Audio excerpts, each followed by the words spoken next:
Puskesmas kita, Pak.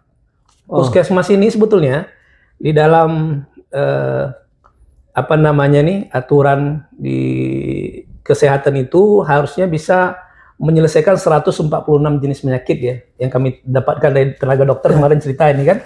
Tapi puskesmas kita ini tak mampu. Karena alat-alatnya kurang, tenaga medis kurang. Semestinya 146 jenis penyakit ini bisa selesai di situ sehingga nggak perlu banyak yang dirujuk. Harus selesai di puskesmas harusnya. Tapi hari ini informasi dari tenaga dokter yang kemarin kami diskusi itu katanya itu hanya sekitar 50-an yang bisa ditangani di rumah sakit di puskesmas. Dokter kali ya? Ya di puskesmas kita. Ya karena kebutuhan tenaga dokternya, kemudian alatnya nggak ada, gitu kan? Iya. Alat yang misalnya ada penyakit tertentu yang butuh alat tertentu itu nggak ada di puskesmas.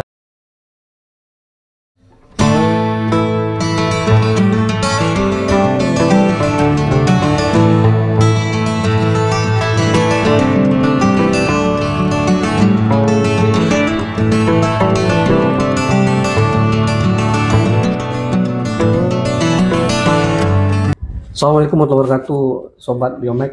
Alhamdulillah kembali kita podcast kali ini sangat berbeda. Assalamualaikum Pak Wawan. Assalamualaikum warahmatullahi wabarakatuh. Salam wabarakatuh. Sama aman pokoknya ya. Salam aman. Aman. Aman pokoknya. Bersama Bapak Makades Anwar. Dulu kita ngobrol soal DPR RI, sekarang soal wakil wali kota. Insya Allah. Bismillah. Ya Bang, langsung aja Bang. Iya. Gimana nih Bang? Langsung mau turun dari DPRD Riau jadi wakil wali kota nih? Ya, ini kan penugasan dari partai ya. Oh iya. Jadi PKS akhirnya memutuskan memilih mendukung Pak Agung Nugroho dengan berbagai pertimbangan dan kemudian dan Pak Agung sendiri meminta saya sebagai wakilnya sehingga akhirnya inilah kita maju. Pertama saya ingin jelaskan kenapa PKS akhirnya dukung Pak Agung. Ya, betul. Pertama DPP itu sudah ada riset, terakhir itu ada survei di akhir Juni itu, sebelum keputusan tanggal 6 Juli itu keluar. Itu ternyata Pak Agung Nugroho sudah 38%. Survei tertinggi waktu itu. Nah itulah kenapa kita milih Pak Agung, karena kita di pilkada ini mau maju ini untuk menang. Betul. Bukan sekedar maju kan gitu. Betul. Kemudian yang kedua memang Pak Agung ini orang yang sangat merakyat. Terbukti suaranya kemarin tuh 47.000 ya. Calon DPRD provinsi. Dapil Pekanbaru ya. Dapil Pekanbaru, sehingga akhirnya ya artinya kita melihat kesungguhan dia untuk mau maju di Pekanbaru ini. Ya, setelah kita tanya, ya beliau jelaskan sebagai bentuk kecintaan beliau untuk Kota Pekanbaru, membenahi Kota Pekanbaru hari ini. Kemudian sebaliknya juga setelah beliau memilih saya untuk jadi wakilnya, setelah beberapa nama disodorkan kepada beliau, baik dari PKS maupun calon mitra yang lain waktu itu ya. Ternyata akhirnya beliau memilih saya. Dalam wawancara di DPP ditanya ke beliau oleh partai, kenapa memilih Makarius Anwar kan gitu. Dia menjelaskan yang pertama, Pak Makarius Anwar ini, saya ini kan 3 periode ya jadi anggota dewan.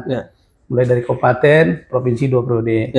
Artinya beliau memandang ya kelayakan kita untuk menjadi pemimpin di Kota Pekanbaru, pemahaman tentang pemerintahan, perjuangan aspirasi masyarakat, politik anggaran dan lain sebagainya.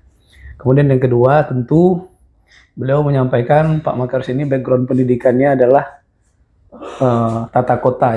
Saya S2 saya kan Master of Urban Design ya di Universitas Teknologi Malaysia. Dan dulu sebelum jadi anggota dewan dulu kan ngajar kan di Lancang Kuning. Dan juga sebagai tenaga profesional di bidang perencanaan kota dan wilayah juga waktu itu. Nah inilah beberapa background ini yang menarik bagi beliau sehingga ngajak saya untuk bersama-sama. Nah itulah kita bismillah, karena ini sudah ditugaskan partai juga dan kemudian ada permintaan dari calon wali kota kita. Ya kita bismillah, kita coba, karena kita lihat kemarin hasil DPR RI pun kita nggak jelek-jelek amat lah. Pekanbaru ini cukup besar ya dukungannya kepada kita. Dan waktu itu saya sempat sudah silaturahim kurang lebih di 800 RT lebih. Ya, jadinya kita sudah punya jaringan juga di Pekanbaru. Tambah lagi dukungan paguyuban yang kita aktif selama ini. Nah itu, insya Allah. Kira-kira Kota Pekanbaru apa yang perlu dibenahi Bang? Oh iya, betul. Kami sudah mencoba identifikasi persoalan Pekanbaru. Beberapa waktu yang lalu kami buat FGD, fokus group discussion dengan beberapa pakar. Kurang lebih ada 13 dokter yang hadir di berbagai disiplin ilmu.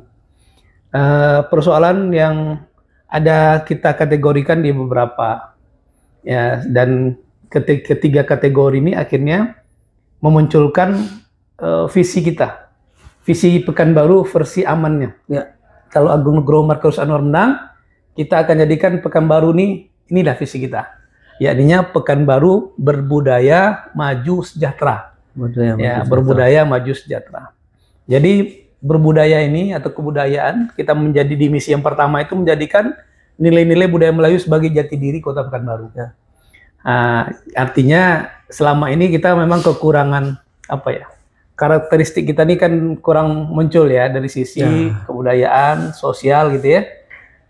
Dan nilai budaya Melayu itu tak lain tak bukan adalah sebetulnya Islam kan. Betul. Karena adatnya bersendikan syaratnya bersendikan kitabullah. Jadi makanya kebijakan pemerintahan kota nanti di bawah kepemimpinan Agung Nugroho Markus Anwar itu harus sesuai dengan karakteristik Melayu tadi, yakni Islam tadi kan. Ya.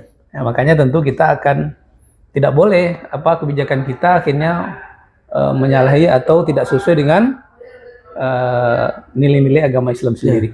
Nah, itu yang pertama. Yang kedua, kita kelompokkan muncullah visi yang kedua gitu, kota yang maju. Nah, kota yang maju ini tentu sebagai solusi dari beberapa persoalan kota yang tidak sesuai dengan karakteristik kota yang maju. Betul. Hari ini terjadi. Ya, yang pertama, persoalan sampah. Ya kan? Nah, kalau kota yang maju itu harus aman dari sampah, aman dari pengolahan sampah yang amburadul gitu ya. Biasanya kan kita lihat Januari sampai Februari itu di Kota Pekanbaru ini sampah numpuk di mana-mana. Sangat numpuk. Oh, di mana-mana. Kenapa? Karena memang pola pengolahan sampah selama ini itu pakai pihak ketiga, sehingga kalau mereka belum kontrak, mereka belum mau untuk ngambil sampah kan, takut nggak dibayar. Iya. Maka ini kita perbaiki, bagaimana supaya pengolahan sampah ini dari Januari sampai Desember itu tertangani. Ya. Insya Allah mungkin nanti kita akan kuasa kelolakan di tingkat kelurahan atau kecamatan. Ya, betul. Kemudian yang kedua, persoalan kita yang kedua, ya sekatan kota yang maju itu harus aman ya dari banjir. Hari ini kota kita kalau sudah hujan tergenang di mana-mana. Ya, tempo hari kami pas hujan deras kami keliling, Pak. Keliling dari satu daerah ke daerah yang lain melihat apa sih persoalan kita sebetulnya. Di Jalan Kertama kita menemukan sebetulnya di situ daerahnya bukan cepungan, bukan daerah rendah. Ya. Karena masih ada daerah yang lain, tapi air setinggi lutut di Jalan Kertama sendiri. Ya. Setelah kita lihat, ternyata memang salurannya, paritnya yang tidak benar. Drainasenya, air tidak lewat drainase, lewat jalan gitu kan. Iya. Nah, artinya ini kan satu PR. Kemudian kami juga kemarin di Tua Medani umpamanya ya, sepanjang Jalan Subrantas itu, mulai dari Pasar Pagi sampai ke ujung sana, itu kita 1,5 jam loh Pak. Padahal dekat aja kan. Mana macetnya? Macet luar biasa. Kenapa? Karena banjir, orang ngelakkan air tergenang, akhirnya melambat dan macet. Nah ini kita coba identifikasi, siangnya kita lihat ternyata banyak saluran itu yang sudah tertimbun. Kemudian yang bangun ruko sekian pintu agak panjang tanpa membuat bak kontrol, sehingga nanti dinas kebersihan nggak bisa membersihkan sampah ataupun endapan pasir. Jadi ini perlu dibenahi semua nih jalan-jalan kita ini. Jadi master plan banjir kita itu sebetulnya sudah ada, tapi kan pelaksanaannya belum. Kemudian juga ada mungkin ketidaksesuaian lagi karena beberapa daerah perumahan yang tumbuh, baik yang ada izin maupun yang tanpa izin di daerah resapan banjir, resapan air selama ini. Nah, insya Allah kita akan revisi master plan-nya, kemudian kita aktualkan dalam pekerjaannya sehingga selesai itu. Target kami ya setahun itu banjir selesai. Harusnya. Karena kita lihat persoalannya ya persoalan teknis saja sebetulnya. Bukan persoalan alam yang memang misal kita berada di kotanya Kuali, beda kan. Tapi ini enggak, ini persoalan teknis saja. Ya, kami sudah lihat. Kemudian kota yang maju itu kota yang memperhatikan lingkungan. Nah, lingkungan itu kita agak kurang sekarang di daerah kita ini RTH, ruang terbuka hijau. Ya, masuk. Ruang terbuka hijau kita kan enggak banyak ya. Nah, insya Allah nanti berapa aja? Ya, setiap kecamatan harus kita pastikan punya ruang terbuka hijau. Ruang terbuka hijau ini atau taman kota itu banyak fungsinya. Yang pertama sebagai paru-paru kota. Yang kedua tempat sosial masyarakat, bisa rekreasi, wisata, olahraga di situ. Yang ketiga paling penting juga tempat untuk pengendalian banjir juga. Oh kok bisa? Iya, itu adalah nanti daerah resapan banjir. Jadi makanya taman kota itu juga mesti dilengkapi dengan adanya danau mini gitu ya, cekungan yang nanti pada saat kemarau dia akan mungkin airnya sedikit.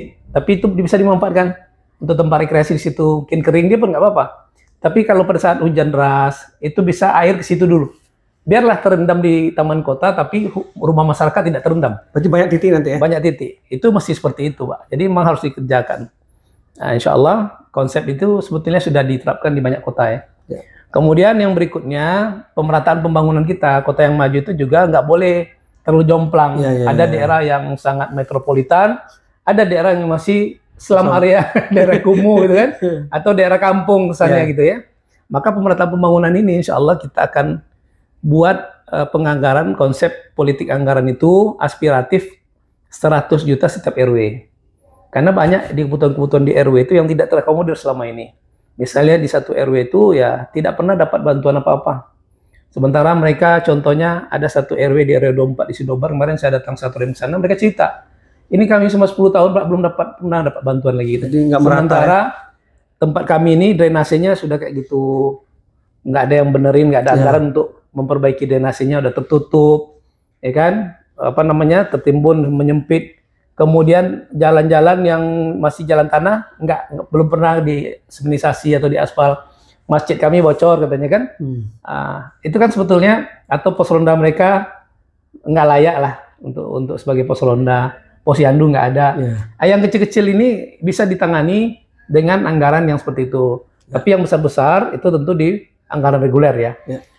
Contoh tadi yang kecil-kecil ya tentu perbaikan pos ronda kah gitu ya. Atau untuk mengantisipasi untuk penggalian sementara apa namanya pengeruk kembali drainase kita ini itu bisa digunakan pakai dana itu kan. Nah ini pemerataan pembangunan 100 juta per apa namanya per RW ini itu sudah kita hitung ya enggak terlalu banyak kok ya. Insya Allah nanti ya mudah-mudahan enggak sampai 100 miliar kok, 64 miliar kalau kita hitung kalau salah, itu mudah-mudahan nanti bisa kita realisasikan. Itu untuk kota yang maju. Kota yang maju juga harus aman dari jalan berlubang. Kemudian di mana-mana jalan kita berlubang ya. Itu kita harus perbaiki. Kami memang sudah ada komitmen juga 3 bulan pertama itu di kepemerintahan kita kalau kita ditakdirkan menang, kita mau selesaikan dulu jalan berlubang dari dahulu. Karena itu sangat membahayakan sekali masyarakat. Langsung menyentuh ke masyarakat langsung. Dia itu menyentuh karena kalau jalan berlubang ini kan masalah keselamatan, Pak. Kalau banjir orang masih bisa menyelamatkan diri kan. Tapi kalau jalan berlubang itu kadang apa namanya ya? Ya itu banyak sekali kecelakaan di situ dan itu berurusan dengan nyawa kan. Kayak ini kita prioritaskan.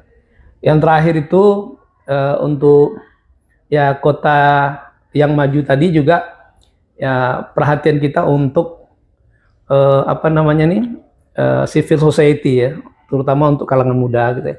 Maka kita kita akan buat Pekanbaru Creative Hub itu di setiap kecamatan. Diberdayakan untuk anak muda, sarana bagi anak muda kita untuk meningkatkan ya minimal tempat mereka kumpul, belajar segala macam. Kantor-kantor camat itu mestinya dimaksimalkan juga untuk sebagai tempat kreatif hub untuk anak-anak. Kan masih ada ruangan terbatas, ruangan di situ yang masih belum dimanfaatkan. Ada taman-tamannya, tinggal kita kasih wifi, kita kasih sarana, sehingga anak-anak muda kita punya sarana di setiap, kalau perlu di setiap kelurahan. Sehingga mereka ngumpul di situ, kreativitasnya muncul, mereka mau belajar, ada wifi gratis di situ.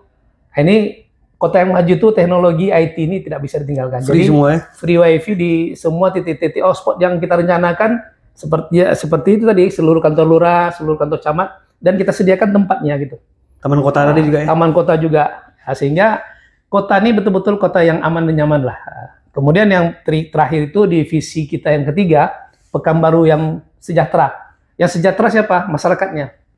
Nah, untuk kota Pekanbaru sejahtera ini ada beberapa persoalan yang sampai hari ini belum selesai di Pekanbaru. Yang pertama pendidikan. Ya, kalau kewenangan kota kan SD SMP ya. SD SMP ini sekarang tuh masuk SMP yang masih sulit juga. Banyak yang zonasi ini akhirnya tak tertampung dia di negeri, mau masuk swasta orang tuanya nggak mampu. Akhirnya anak-anak putus sekolah. Insya Allah kalau kami menang nanti khusus untuk dari yang tidak diterima di negeri itu masuk ke swasta, bagi keluarga yang tidak mampu, itu semestinya dibiayai oleh pemerintah kota.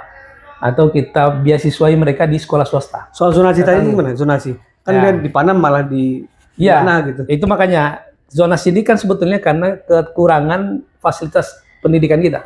Maka sekolah harus ditambah. Kemudian sementara waktu mereka boleh di swasta kan banyak nih. Yaudah mereka sekolah swasta aja, tapi kita tanggung biayanya gitu. Subsidi ya. Itu kan lebih memungkinkan untuk waktu cepat itu tersosialisasikan. Tapi kalau bangun sekolah kan perlu beberapa tahun, Pak. Iya, betul. Tapi kalau sekolah swasta kita berdayakan, nih anak-anak yang tidak tertampung di SMP 1, ada sekolah swasta di situ beberapa. Mereka harus diterima sekolah swasta ini, tapi biaya nanti rembes ke Pemko. Nah, itu kita siapkan. Dimudahkan lah masyarakat. Sehingga tidak boleh ada anak Pekanbaru yang tidak sekolah. Itu yang paling penting. Itu kota yang sejahtera, yang pertama pendidikan. Yang kedua kesehatan, Pak. Ini yang hal-hal yang utama nih ya. Pendidikan tadi utama, yang kedua itu kesehatan. Ini tugas-tugas mandatori sebetulnya. Yang kedua kesehatan ini, hari ini kita memang sudah punya jaminan kesehatan. Ada BPJS, ada UHC gitu ya. UHC ini kan sebetulnya program nasional juga. Dan seluruh daerah akan melaksanakan ini semua. Ya alhamdulillah Pekanbaru lebih awal mulai. Cuman tentu masih banyak catatan. Ya seperti masyarakat yang dulunya sudah ada keikutsertaan di BPJS, pindah ke UHC, ada tunggakan BPJS, ini harus selesaikan dulu. Baru mau UHC menangani kan. Nah, ini kan banyak sekali yang akhirnya masyarakat masa terbebani juga. Sementara ekonomi mereka sekarang tidak sebaik dulu waktu mereka daftar di BPJS. Mereka nunggak itu pun karena ekonominya sudah tidak membaik gitu kan. Semenjak kita pandemi banyak sekali tuh. Yang sebelum pandemi itu BPJS mereka lancar. Setelah pandemi mereka tidak mampu bayar, ya itu akhirnya nunggak 2 bulan, 3 bulan, 2 tahun ya, 3 tahun juga ya. Tapi ini bisa dikondisikan ya? Akhirnya ini insya Allah nanti yang begini-begini itu tunggakannya dibayar oleh Pemko. Ya, harus. Sehingga mereka langsung tertangani. Ini ada kejadian kemarin di Sialang Bungkuk, ada seorang bapak, ya dia nunggak BPJS 2 tahun. Karena dia nganggur, akhirnya nggak bayar BPJS. Kemudian dia ngojek lah, ada motor lah kan, ngojek. Tiba-tiba dia sakit, dirawat lah di rumah sakit. Kemudian mau dipindahkan ke UHC tadi. Tapi dia minta setara diproses, ntar harus dilunasi nih 2 tahun nih. Kena lah 7.600.000 berapa gitu ya. Sementara kalau nggak ngambil UHC ini, kalau masuk pasien umum dia bayar di rumah sakit kena juga 6 jutaan kan. Sementara dia nggak bekerja. Dan dia bekerja hari ini ngojek pakai motornya itu. Ya, akhirnya harus jual motor untuk bayar ini supaya bisa bayar obat. Habis itu nggak kerja lagi kan, motornya nggak ada gitu. Ayam ini kan harusnya dibantu oleh pemerintah. Nah, insya Allah, jadi yang kasus-kasus ini sebetulnya cukup banyak ya di kita. Yang kemarin juga ada seorang ibu ngeluh juga waktu kami acara di Sido Mulia Timur. Itu cerita juga bagaimana dia waktu anaknya sakit nggak mampu bayar BPJS sudah berapa bulan, pindah ke UHC, udah mesti dibayar dulu tunggakannya. Dan mereka justru dalam keadaan sulit gitu, nggak ada uang. Justru dia maunya UHC ini membantu. Nah, inilah mungkin beberapa hal yang insya Allah akan kita perbaiki. Yang kedua, di samping jaminan kesehatan tadi adalah layanan kesehatan kita sendiri. Layanan kesehatan kita itu, kalau ditanya masyarakat, Anda sudah punya BPJS? Sudah. Punya UHC? Sudah. Kalau dirujuk ke rumah sakit, masih ada keluar nggak? Ternyata banyak. Masuk IGD, kadang ngantri 2 hari baru bisa dapat ruangan kan. Hari ini masuk, besok, kadang lusa baru dapat ruangan. Artinya, fasilitas kita ini masih kurang dibandingkan jumlah pasien. Dan memang selama ini memang rujukan kita kan banyak ke Arifin Ahmad. Harusnya Arifin Ahmad ini kan rujukan akhir ini. Di PA. Sementara kita punya rumah sakit Madani. Tapi rumah sakit Madani ini kan sekarang kan ya artinya belum memenuhi standar yang diinginkan. Ya harusnya kita inginkan nanti rumah sakit Madani ini kita jadikan rumah sakit TPB. Jadi orang Pekanbaru nggak usah bersaing pula di Arifin Ahmad dengan kabupaten kota yang lain. Karena dia rujukan akhir kan. Harusnya di rumah sakit Madani inilah mereka dirawat. Gitu. Nah, insya Allah rumah sakit Madani kita akan penuhi kebutuhan alat-alatnya, alat medis segala macam, kebutuhan tenaga kerjanya, tenaga medisnya, sehingga mampu dia untuk menampung pasien-pasien di Kota Pekanbaru ini. Insya Allah, ini kita sudah kemarin ada kajian juga FGD dengan tenaga kesehatan, mereka memberikan masukan untuk rumah sakit Madani kepada kami ya. Jadi pasangan ini cukup mau mendengar ya dari masukan-masukan yang lain. Kemudian puskesmas kita Pak, puskesmas ini sebetulnya di dalam aturan di kesehatan itu harusnya bisa menyelesaikan 146 jenis penyakit ya yang kami dapatkan dari tenaga dokter kemarin cerita ini kan. Tapi puskesmas kita ini tak mampu. Karena alat-alat ini kurang, tenaga medis kurang. Semestinya 146 jenis penyakit ini bisa selesai di situ sehingga nggak perlu banyak yang dirujuk. Harus selesai di puskesmas harusnya. Tapi hari ini informasi dari tenaga dokter yang kemarin kami diskusi itu katanya itu hanya sekitar 50-an yang bisa ditangani di rumah sakit di puskesmas. Dokter kali ya? Ya di puskesmas kita. Ya karena kebutuhan tenaga dokternya, kemudian alatnya nggak ada, gitu kan? Iya. Alat yang misalnya ada penyakit tertentu yang butuh alat tertentu, itu nggak ada di puskesmas. Nah, maka ini, insya Allah nih kan kita benahi, alat-alat dipenuhi, tenaga medis yang dibutuhkan dipenuhi. Kapan perlu puskesmas kita ini sekaligus sebagai puskesmas rawat inap. Ya seperti puskesmas yang ada di daerah kan? Ya itu kan sekaligus rawat inap. Kenapa di Pekanbaru nggak kita buat kayak itu sekalian? Sehingga mereka nggak mesti rujuk semuanya. Tiap kecamatan lah. Setiap kecamatan ada satu lah kan, rawat inap. Nah ini insya Allah juga sudah masuk dalam program kita. Kemudian yang berikutnya terkait dengan Pekanbaru Sejahtera itu adalah bidang ekonomi, Pak. Ekonomi. Ya, ekonomi. Yang pertama adalah bagaimana pemerintah hadir di dalam memastikan kebutuhan pokok masyarakat tersedia, kemudian harganya terjangkau dan tidak naik secara tiba-tiba dan melangit karena kejadian-kejadian tertentu.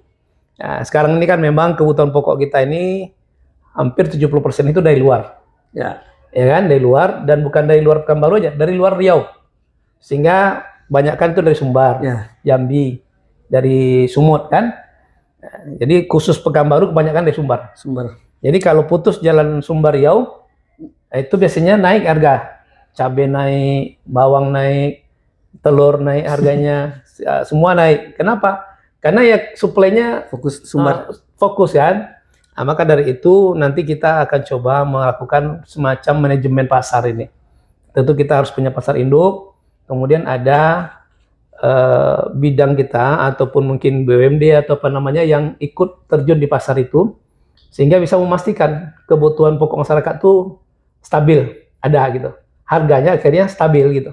Jadi pada saat harga naik melambung, ya pemerintah hadirlah berikan subsidi untuk operasi pasar dan sebagainya. Sehingga masyarakat tetap bisa mengendalikan harga.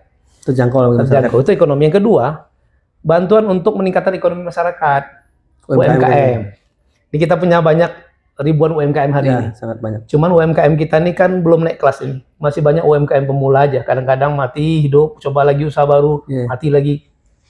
Ini perlu pendampingan, pelatihan, dan akses pemodalan. Nah, insya Allah nanti pun kita berharap kita insya Allah juga merencanakan dalam program prioritas kita juga menciptakan 1000 pengusaha baru setiap tahun ya. Insya Allah. Nah, itu caranya yaitu tadi kita siapkan tenaga pendamping. BLK kita ini harus BLK yang berorientasi pada bisnis. Bukan lagi hanya skill sekedar untuk karyawan ya. Ini kan dulu sama ini kan kalau BLK ini kan ngajarin ngelas, ngajarin nyahit, udah habis kan. Mau kerja di mana, mau ngapain nggak ngerti, akhirnya nganggur. Tapi sekarang ini harus diorientasikan ke bisnisnya. Langsung.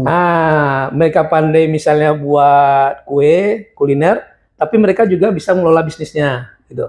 Jadi ada pendampingan, pelatihan, ada akses pemodalan. Ini yang insya Allah akan kita kerjakan sehingga banyak orang ya di Pekanbaru ini UMKM ini bisa jadi pengusaha gitu. Jangan terus jadi UMKM mikro kecil menengah saja, tapi bisa jadi tingkatkan jadi pengusaha. Tentu naik kelas lah. Naik kelas, ilmu bisnis yang harus kita tambahkan di situ. Ya sebetulnya kita sudah banyak kawan-kawan yang di konsultan yang selama ini menangani UMKM sudah memberikan masukan pada kita. Sebetulnya bisa gitu. Dan pengalaman-pengalaman mereka ternyata di lapangan itu bisa. Tinggal mereka minta dukungan pemerintah apa gitu. Itu aja sebetulnya. Jadi mereka tuh sudah ada sekarang itu apa namanya gerakan social movement untuk meningkatkan kesejahteraan UMKM ini. Nah, mereka buat grup sendiri, mereka buat pelatihan sendiri. Tapi kalau pemerintah hadir kan lebih cepat. Kasih anggaran kan, tentu lebih cepat, lebih ini. Pemasaran dan lain sebagainya, akses ini. Kita bisa kerjasama dengan daerah yang lain kan gitu. Kemudian yang terakhir adalah lapangan kerja, Pak. Nah, lapangan kerja kita di Kota Pekanbaru ini ya pengangguran terbuka cukup tinggi kan. Sementara kita punya banyak potensi sebetulnya. Salah satunya ya kita punya kawasan industri Tenayan ya. Tapi sampai sekarang belum ada industri yang ada di situ. Belum ada kan, yang ada baru PLTU. Nah, jadi kawasan industri Tenayan itu sebetulnya kan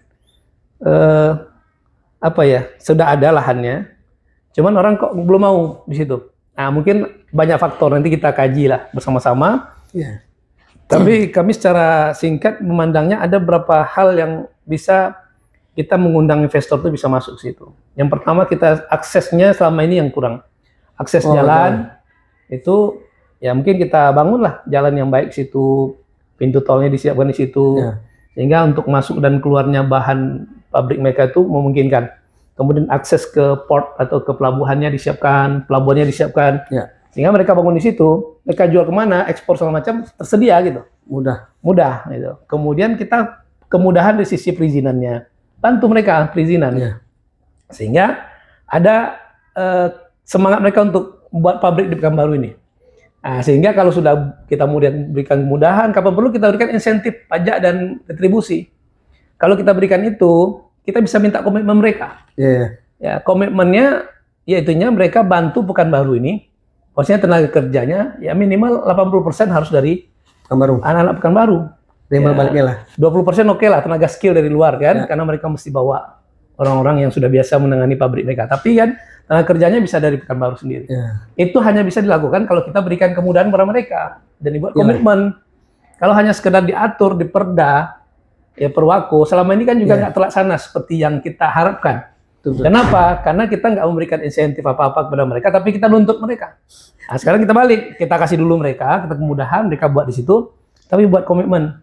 Komitmennya tenaga kerjanya harus 80% gitu ya, atau minimal 60% lah, harus anak-anak Pekanbaru. Nah, barulah terserap tenaga kerja yang banyak tadi, karena satu pabrik itu akan menyerap ribuan tenaga kerja. Iya, sangat banyak. Nah, sangat banyak sekali. Nah, insya Allah inilah di beberapa yang insya Allah yang kita kerjakan. Kemudian yang terakhir itu untuk pinggiran kota Pekanbaru, kita kan masih banyak lahan kosong. Kami sudah keliling juga ya ke Tenayan, ke Rumbai Barat, ya Rumbai Timur, Kulim, dan beberapa kecamatan lain. Ternyata masih banyak lahan kosong dan banyak sekarang itu sentra ekonomi di bidang pertanian, Pak. Sebetulnya itu bisa membantu kota juga untuk memenuhi kebutuhan pokok. Walaupun mungkin bukan padi ya, kebutuhan pokok mungkin kayak jagung, kemudian sayur-sayuran, ubi gitu ya. Nah, itu kita lihat tinggal pemerintah hadir membantu mereka saja. Sebetulnya sudah ada tuh cikal bakalnya. Ada kelompok wanita tani, KWT, ada KTNA, ada macam-macam kelompok tani ya, ada Poktan. Mereka sudah jalan loh. Cuman mereka kan kecil ini. Tapi lahan itu kan luas. Bagaimana mereka bisa mengakses lahan tadi? Kadang lahan ini milik pemerintah, kasih pinjam ke mereka selagi belum digunakan. Atau lahan milik swasta kita audiensikan mereka, kita fasilitasi mereka sehingga lahan itu bisa mereka gunakan. Ya, kemudian berupa imbauan juga kepada masyarakat yang punya lahan tidur di pinggiran kota, kasih pinjam ke kita, ke masyarakat melalui Pemko boleh. Kita jamin maksudnya tanah mereka tidak akan hilang gitu ya. Aman. Tapi dan aman. Mereka dikasih pinjam lah ke petani-petani kita ini. Karena kami kemarin turun di Kulim, ada kelompok tani yang mereka itu selalu dapat juara lah, KWT, kelompok wanita tani antar KWT di Pekanbaru kan. Dan dia cerita, Pak, kami ini katanya, selama ini kalau ada program, ada pejabat pusat yang datang katanya kan, itu selalu dibawa ke kelompok tani kami. Karena kelompok tani kami bagus kan, sayurnya bisa divideokan, ada buahnya, ada kemangi, ada apa namanya, sayur-mayur yang lain, cabai, bawang, mereka berhasil. Sehingga kalau ada pejabat yang turun dibawa ke situ, foto-foto, kemudian diekspos kata dia kan. Tapi mereka nggak pernah dibantu. Kami nggak pernah dapat bantuan alat, bantuan bibit, bantuan pupuk, nggak pernah. Gitu. Nah, ini kan miris kita. Kasihan. Sementara mereka memang atas usaha mereka sendiri luar biasa situ. Mereka sekarang memenuhi kebutuhan kemangi ini, pecel lele di Pekanbaru nih. Sekian ratus pecel lele ngambil situ kemangi. Kemudian sekian ratus di situ ngambil sayur bayam ke mereka, resto ini. Kemudian mereka jual itu juga pepaya itu buah-buahan luar biasa Pak. Tapi mereka ngeluh sebetulnya kami ini belum pernah diperhatikan, belum pernah dibantu. Inilah pemerintah harus hadir. Caranya bantu gimana? Bantu mereka alat-alat pertanian, bantu mereka pemodalan seperti pupuk, bibit kan. Dan yang paling penting bagi mereka itu lahan mereka sempit. Sementara ada lahan di sebelah situ yang mereka nggak tahu siapa yang punya kan? Tidak diberdayakan di sebelah. Iya. atau lahan milik Pemerintah. pemerintah yang kosong.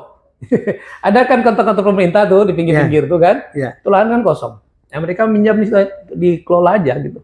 Nah, ini bisa kita fasilitasi, diberdayakan. Insya Allah inilah beberapa hasil kajian kami di tim Aman dan kita sudah rumuskan dalam bentuk visi misi kita dan program-program prioritas. Ya, ininya Pekanbaru berbudaya, maju dan sejahtera. Ini agak panjang penjabarannya ya. Soalnya ini kan ibu kota provinsi. Betul. Sekesan gitu. Pemko sama Pemprov suka kurang lah. Terus gimana integrasi, kan ada juga dulu ada Pekan Sekawan gitu, apa nggak diberdayakan juga tuh? Iya, betul. Jadi gini, salah satu memang kami juga gini, terkait pengolahan sampah, saya belum cerita tadi, hilir sampah. Kalau itu saya cerita hulu sampah, mengumpulkan sampah. Di hilir sampah kan kita punya TPA. Kemarin kami waktu di provinsi di periode terakhir kami menyusun namanya Perda Pengolahan Sampah Regional. Regional itu kan Pekan Sekawan tadi yang terdekat. Jadi sebetulnya kita bisa berperan, Pak, Kota Pekanbaru ini. Kemarin kami sudah ada orang yang mau investasi di bidang sampah. Dia nggak minta uang Pemko, cuma minta izin aja. Izin untuk akses sampah kita. Jadi TPA itu mereka minta lahan sekian hektar, mereka akan bangun insenerator sampah untuk dijadikan energi listrik. Jadi sampah itu akan dibakar, sedemikian rupa, kemudian jadi energi listrik. Dan listriknya nanti dijual ke PLN. Ya, mudah-mudahan dari listrik itu kita dapat bagi hasil juga, gitu kan. Jadi ini sebetulnya kalau hitungan mereka, kalau ini dilaksanakan mungkin ya sekitar 5 tahun ke depan sampah kita di TPA itu habis karena dibakar di insenerator tadi. Tapi habis itu mereka kan kekurangan sampah supaya insenerator tetap hidup. Maka disitulah kesempatan sebetulnya Kabupaten Pelalawan, Kampar, Siak itu bisa juga mengantarkan sampah ke situ. Jadi mereka persoalan sampah mereka teratasi, persoalan sampah kita teratasi juga gitu. Minimal 4 ya minim itu. Dan alhamdulillah sebetulnya ini sudah ada kajian mereka. Ya tinggal mudah-mudahan kalau kami diberikan kesempatan ya mungkin kita akan kaji lebih jauh yang ada penawaran untuk menjadi pengolahan sampah kita nih. Sehingga pengolahan sampah regional itu kita tawarkan di Pekanbaru aja. Nggak usah takut dengan sampah. Kalau orang kan takut tuh mesti dibuat jauh ke daerah. Perlu kita ngopor sampah kita ke Pelalawan gitu kan, ke Siak, ke Kampar, marah lah orang situ kan. Mending tempat kita, tapi pakai teknologi. Nah ini insya Allah pengolahan sampah pakai basis teknologi ini, itu sudah di negara-negara maju sudah jalan. Nah insya Allah kita buat di sini. Jadi Pak Wawan, ini soal kemacetan lah. Apakah ini udah metropolis kan? Pekanbaru ini, apakah butuh nanti monorail atau apa gitu buat ke depannya gimana nih? Ya, pertama kita mass transport kita atau transportasi massal kita memang masih minim. Kalaupun kita punya metro Pekanbaru masih terbatas. Keluar masyarakat itu yang pertama tempat menunggunya tidak nyaman, titik menunggunya jauh, kemudian waktu menunggunya lama. Nah, ini mungkin kita bisa selesaikan dari 3 hal tadi, kita selesaikan 3-nya. Jadi metro ini bisa tetap beroperasi dan dia akan jadi solusi yang lebih baik ke depan. Tentu kalau jarak menunggu jauh, tentu kita perbanyak tempat naiknya, tempat nunggunya. Yang kedua kalau tidak nyaman, kita nyamankan. Gimana caranya? Ya harus di atap, harus ada ini kan, supaya nyaman. Karena kan ada yang pakai tangga aja kan. Gimana orang mau nunggu situ kan? Kalau udah panas Pekanbaru nih kan. Kemudian selanjutnya untuk waktunya, menunggu lama, ya udah diperbanyak transportasinya sehingga nunggunya tidak perlu sampai 1 jam atau setengah jam itu, 15 menit harusnya ada gitu. Sehingga masyarakat mau menggunakan itu. Sebetulnya kan orang mau menggunakan tak mau itu kan masalah kenyamanan, Pak. Kalau sudah nyaman orang mau menggunakan. Aman, nyaman. Iya. Makanya kalau untuk kita lebih jauh nanti ke kayak monorail dan sebagainya mungkin butuh ini ya. Artinya butuh kajian lebih jauh dan itu kan pembiayaan besar. Nah, minimal kita coba benahi yang ada dulu. Saya rasa ini masih memungkinkan untuk kita upgrade menjadi transportasi massal yang lebih baik. Ya, insyaallah. Baik. Panjang lebar nih Pak Awah. Testing closing. Oh ya. Closing statement ya. Jadi kami mengajak ya Bapak dan Ibu para pemilih di Pekanbaru, masyarakat Pekanbaru untuk mempertimbangkan visi misi dari pasangan Aman ini ya. Kalau sesuai dengan pemikiran Bapak dan Ibu, mohon dibantu, didukung, disampaikan kepada masyarakat sehingga yang lain juga sama-sama kita membangun Kota Pekanbaru ini Kemudian bagi yang menurut Bapak dan Ibu mungkin ada yang masih kurang, boleh diberikan usulan pada kami. Ya. Kami juga tidak anti kritik, kami dari tim Amanis siap menerima masukan masyarakat ya, karena visi misi ini juga dibangun bersama. Ya. Makanya kita tagline pasangan Aman itu adalah kolaborasi bangun negeri. Kolaborasi. Jadi kita nggak bisa sendiri bangun Kota Pekanbaru, kita harus collab, harus kolaborasi dengan elemen masyarakat, karena Pekanbaru ini kotanya heterogen, kemudian dengan diversity ataupun perbedaan yang cukup banyak ya. Ada daerah rural, perkampungan kita masih ada, daerah perkotaannya, metropolitannya ada. Kemudian ada masyarakat yang kaya, ada yang masyarakat yang miskinnya. Dan dari berbagai suku, kemudian bidang pendidikan yang berbeda, ada pendidikan tinggi, pendidikan rendah. Maka semua kita harus berkolaborasi, Pak. Ya, alhamdulillah. Mudah-mudahan dengan kolaborasi kita bersama-sama membangun Kota Pekanbaru ini, apa yang kita harapkan, Pekanbaru yang aman dan nyaman, itu bisa kita laksanakan sehingga visi Pekanbaru yang kami insya Allah akan kejar nanti adalah Pekanbaru berbudaya, maju dan sejahtera tadi. Insya Allah betul-betul bisa kita wujudkan, dan keberadaan pemerintah Kota Pekanbaru di bawah kepemimpinan Agung Nugroho dan Makarius Anwar ini nanti betul-betul dirasakan oleh masyarakat ya. Apa yang menjadi kehendak dan kebutuhan masyarakat kita ini mudah-mudahan nanti bisa kita bantu kita selesaikan persoalan-persoalannya. Demikian Pak. Baik, terima kasih Pak Mardisanar. Baik, terima kasih para sahabat sekalian. Assalamualaikum warahmatullahi wabarakatuh. Waalaikumsalam warahmatullahi wabarakatuh. Baik, sobat Yomek, hilangkan kebosanan Anda. Wassalamualaikum warahmatullahi wabarakatuh.